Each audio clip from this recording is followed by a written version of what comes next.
ಇಂದು ಸ್ವಗೃಹದಲ್ಲಿ ದ್ವಾರಕೀಶ್ ಅವರು ನಿಧನರಾಗಿದ್ದು ರವೀಂದ್ರ ಕಲಾಕ್ಷೇತ್ರದಲ್ಲಿ ಅಂತಿಮ ದರ್ಶನಕ್ಕೆ ವ್ಯವಸ್ಥೆ ಮಾಡಲಾಗ್ತಾ ಇದೆ. ಚಂದನವನದ ಖ್ಯಾತ ನಟ ದ್ವಾರಕೀಶ್ ನಿಧನರಾಗಿದ್ದು ಇಡೀ ಸ್ಯಾಂಡಲ್ವುಡ್ಗೆ ಇದು ಆಘಾತ ತಂದಿದೆ. ಇವತ್ತು ಸ್ವಗೃಹದಲ್ಲಿ ವಯೋಸಹಜ ಕಾಯಿಲೆಯಿಂದ ಬಳಲುತ್ತಿದ್ದ ದ್ವಾರಕೀಶ್ ಅವರು ಕೊನೆಯುಸಿರೆಳೆದಿದ್ದಾರೆ. ರವೀಂದ್ರ ಕಲಾಕ್ಷೇತ್ರದಲ್ಲಿ ಅಂತಿಮ ದರ್ಶನಕ್ಕೆ ಎಲ್ಲಾ ರೀತಿಯ ವ್ಯವಸ್ಥೆ ಮಾಡಲಾಗಿದೆ. ಸ್ಯಾಂಡಲ್ವುಡ್ಗೆ ನಟನಾಗಿ ಬಂದ್ರು, ಹಾಸ್ಯ ನಟನಾಗಿ ಕೆಲಸ ಮಾಡಿದ್ದಾರೆ, ನಿರ್ಮಾಪಕರಾಗಿಯೂ ಕೂಡ ಕೆಲಸ ಮಾಡಿದ್ದಾರೆ. ಅದ್ಭುತ ಸಿನಿಮಾಗಳನ್ನ ಕೊಟ್ಟಿರುವಂತಹ ದ್ವಾರಕೀಶ್ ಅವರು ಇನ್ನಿಲ್ಲ ಅನ್ನುವಂತಹ ವಿಚಾರವನ್ನ ಇಡೀ ಸ್ಯಾಂಡಲ್ವುಡ್ ಜನ ಅದನ್ನ ನಂಬೋದಕ್ಕೆ ಅಸಾಧ್ಯ ಅನ್ನುವಂತಹ ಮಾತುಗಳನ್ನ ಆಡ್ತಾ ಇದ್ರು. ಒಡನಾಟದ ಬಗ್ಗೆ ನೆನಪು ಮಾಡ್ಕೊಳ್ತಾ ಇದ್ರು. ಅವ್ರ ಜೊತೆ ಕೆಲಸ ಮಾಡಿ ಹತ್ತಿರದಿಂದ ನೋಡಿದವರು ಕೂಡ ಮಾತನಾಡ್ತಾ ಇದ್ದಾರೆ.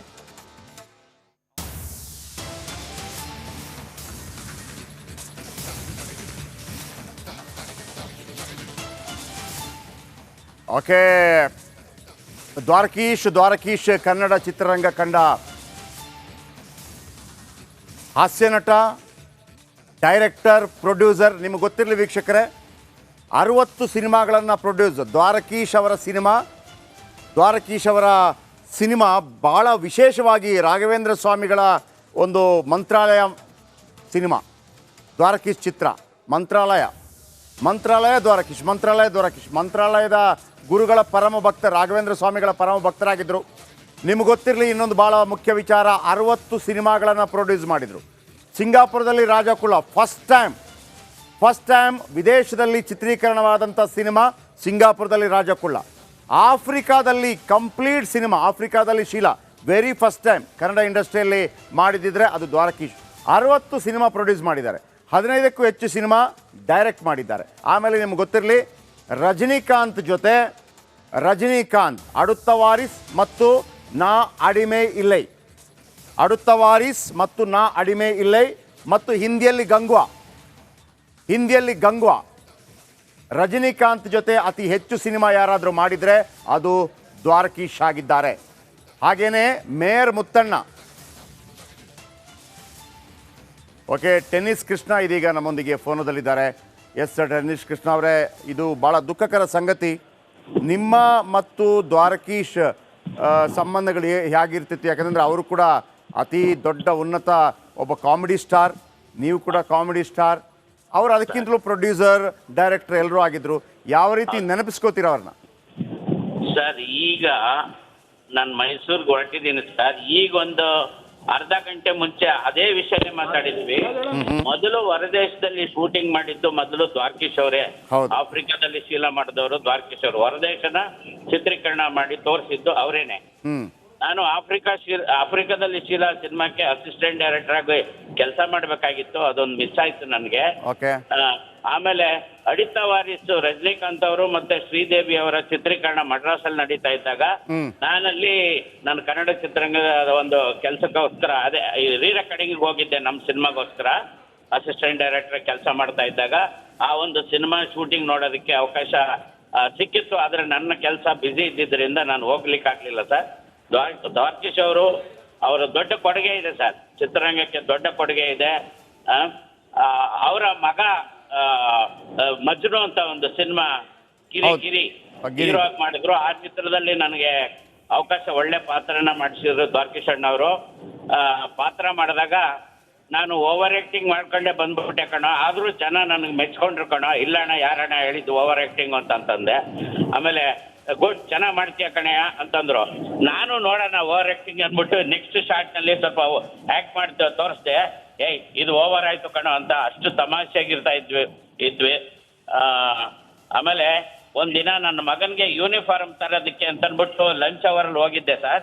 ಆಮೇಲೆ ಎಲ್ಲಿ ಕೃಷ್ಣ, ಇಲ್ಲಿ ಟೆನ್ನಿಸ್ ಕೃಷ್ಣ ಎಲ್ಲಿ ಅಂತ ಎಲ್ಲಾರನ್ನೂ ಕೇಳಿದ್ದಾರೆ. ನೋಡು ಬಾ ಕೃಷ್ಣ, ಇಲ್ಲಿ ಎಲ್ಲಿ ಹೋಗಿದ್ದೆ ನೀನು? ನಾನ್ ವೆಜ್ ಬೇಕು ಅಂದರೆ ನಾನು ತರಿಸ್ಕೊಡ್ತೀನಿ. ಯಾಕೆ ನನ್ನ ಸೆಟ್ ಬಿಟ್ಟು ಹೋಗಿದ್ಯಾ? ನೀನು ಯಾಕೆ ಹೊರಗಡೆ ಊಟ ಮಾಡಿದ್ಯಾ? ಅಣ್ಣ ಇಲ್ಲಣ್ಣ, ನಾನ್ ವೆಜ್ ತಿನ್ನಕ್ಕೆ ಹೋಗಿಲ್ಲ ಅಣ್ಣ, ನನ್ನ ಮಗನಿಗೆ ಕಾಸ್ಟ್ಯೂಮ್ ಇದು ಸ್ಕೂಲ್ ಡ್ರೆಸ್ ತರಕ್ಕೆ ಹೋಗಿದ್ದೆ. ಅದು ಅರ್ಥ ಮಾಡ್ಕೊಂಡಿದ್ದಾರೆ ಅವರು. ನೆಕ್ಸ್ಟು ಅವರು ಸಿನಿಮಾದಲ್ಲೇ ನನಗೆ ನಾನ್ ವೆಜ್ ವಾರಕ್ಕೆ 1-2 ದಿವಸ ನಾನ್ ವೆಜ್ ಕೂಡ ತರಿಸಿ ಊಟ ಮಾಡಿಸಿದ್ದಾರೆ. ಅದು ಮರೆಯೋಕ್ಕಾಗಲ್ಲ.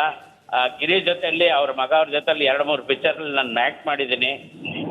ಭಾಳ ನೋವಾಗ್ತಾ ಇದೆ. ದೊಡ್ಡ ಕೊಡುಗೆ ಇದೆ ಅವ್ರ ಚಿತ್ರರಂಗಕ್ಕೆ.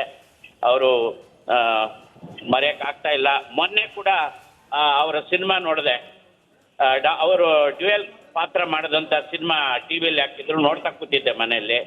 ನೋಡಿ, ಇಷ್ಟು ಬೇಗ ನಾನು ಭೇಟಿ ಮಾಡಬೇಕು ಅಂತೇಳಿ ನಾನು ವೆಯ್ಟ್ ಮಾಡ್ತಾ ಇದ್ದೆ. ಆದರೆ ನಮ್ಮನ್ನೆಲ್ಲ ಅಗಲಿದ್ದಾರೆ, ಬಿಟ್ಟು ಹೋಗಿದ್ದಾರೆ. ಅವರ ಆತ್ಮಕ್ಕೆ ಶಾಂತಿ ಸಿಗಲಿ, ಅವರ ಕುಟುಂಬಕ್ಕೆ ನೆಮ್ಮದಿ ಸಿಗಲಿ ಅಂತೇಳಿ ನಾನು ದೇವರಲ್ಲಿ ಪ್ರಾರ್ಥನೆ ಮಾಡ್ಕೊತೀನಿ ಸರ್.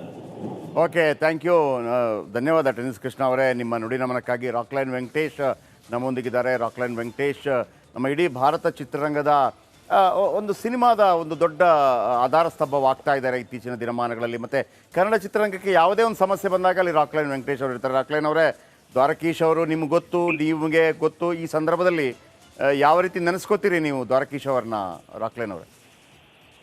ದ್ವಾರಕೀಶ್ ಅವರು ನಿಜವಾಗ್ಲೂ ಕನ್ನಡ ಚಿತ್ರರಂಗಕ್ಕೆ ಒಂದು ಆಧಾರ ಸ್ತಂಭ ಅಂತ ಹೇಳೋದು ತಪ್ಪಾಗೋದಿಲ್ಲ. ಅವರ ಕೊಡುಗೆ ಚಿತ್ರರಂಗಕ್ಕೆ ತುಂಬಾ ಅಪಾರ, ತುಂಬಾ ದೊಡ್ಡ ಮಟ್ಟದ ಕೊಡುಗೆ ಇದೆ ದ್ವಾರಕೀಶ್ ಅವ್ರದ್ದು.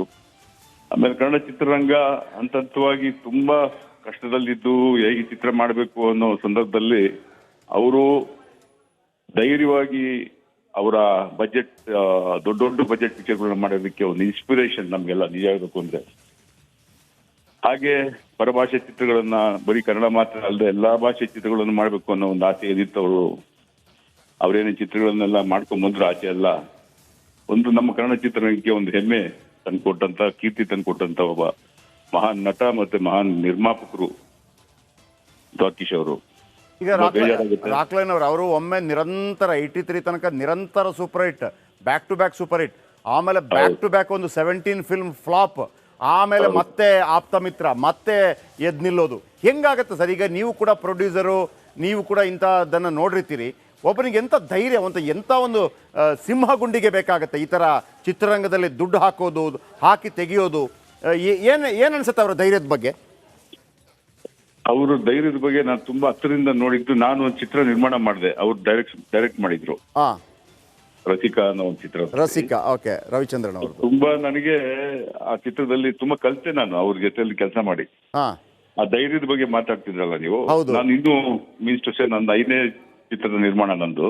ಆ ಸಂದರ್ಭದಲ್ಲಿ ಅವರ ಮಾತು ಮತ್ತೆ ಅವರ ಒಂದು ಸಿನಿಮಾ ಮಾಡೋ ರೀತಿ, ವ್ಯಾಪಾರ ಮಾಡೋ ರೀತಿ, ಇವೆಲ್ಲ ಅವರು ಯಾವ ಅಚ್ಚುಕಟ್ಟಾಗಿ ನನಗೆ ಕತೆ ಪ್ರೊಡ್ಯೂಸರ್ ಅಂದ್ರೆ ಹೆಂಗಿರ್ಬೇಕು, ಕತೆ ಕೇಳಿ ಸುಮ್ಮನೆ ಸಿನಿಮಾ ಮನೇಲಿ ಕೂತ್ಕೊಂಡು ಸಿನಿಮಾ ಮಾಡೋದು ಕಳಿಸಬಾರ್ದು. ಒಂದೊಂದು ಹಂತವಾಗಿ ನಾವು ಹೆಜ್ಜೆನೂ ನಾವು ಜೊತೆಯಲ್ಲಿ ಇದ್ದು ಸಿನಿಮಾ ಮಾಡಿಸ್ಬೇಕು ಅಂತ ಹೇಳಿ ಆಸ್ ಎ ಡೈರೆಕ್ಟರ್ ನನ್ನ ಪ್ರೊಡ್ಯೂಸರ್ ಆಗಿ ಕೂರಿಸ್ಕೊಂಡು ಕತೆ ಎಲ್ಲ ನೆರೇಟ್ ಮಾಡಿದ್ಮೇಲೆ 2-3 days ಆದ್ಮೇಲೆ ನನಗೆ ನೀನ್ ನೆರೇಟ್ ಮಾಡ್ಬೇಕು ನನಗೆ ಕತೆ ಅಂದ್ರು. ಒಬ್ಬ ನಿರ್ಮಾಪಕನಿಗೆ ಯಾವ ರೀತಿ ಮೋಲ್ಡ್ ಮಾಡ್ತಾ ಇದ್ರು ಅಂತ ಹೇಳಕ್ ಇಷ್ಟಪಡ್ತೀನಿ ನಾನು. ಖಂಡಿತ ಖಂಡಿತ ಖಂಡಿತ. ಅವರು 3-4 ದಿನ ಆದ್ಮೇಲೆ ನಾನ್ ನೆರೇಟ್ ಮಾಡ್ಬೇಕು ಅಂತ ಹೇಳಿದ್ರು. ನಾನ್ ನೆರೇಟ್ ಮಾಡಿದೆ ಅವ್ರಿಗೆ ತಿರ್ಗಾ. ಚಿನ್ನ, ನೀನ್ ಒಳ್ಳೆ ನಿರ್ಮಾಪಕ ಕಣೋ, ನೀನ್ ಮಾಡ್ಬೇಕಣೋ, ನೀನ್ ಬೆಳಿಬೇಕಣೋ, ನೀನ್ ಹಿಂಗಿರ್ಬೇಕಣೋ, ನೀನ್ ನೆರೇಟ್ ಮಾಡು. ನನ್ಗೆ ನಿರ್ಮಾಪಕನ ಕತೆ ಗೊತ್ತಿರ್ಬೇಕು, ನೀನು ಏನ್ ಅನ್ಸುತ್ತೋ ಅದನ್ನ ಹೇಳು, ಸರಿ ಇಲ್ವಾ, ಸರಿ ಇದೆಯಾ, ಏನ್ ಬೇಕಾದ್ರೂ ಹೇಳು ನೀನು ಅಂತ ಒಬ್ಬ ನಿರ್ದೇಶಕ ಬರೀ ನಟನಾಗಲ್ಲ, ನಿರ್ದೇಶಕನಾಗೂ ನಾನು ನೋಡಿದೀನಿ. ಇಡೀ ರಾಜ್ಯ ಒಬ್ಬ ನಿರ್ಮಾಪಕನಾಗೂ ನೋಡಿದಾರೆ ಅವ್ರನ್ನ.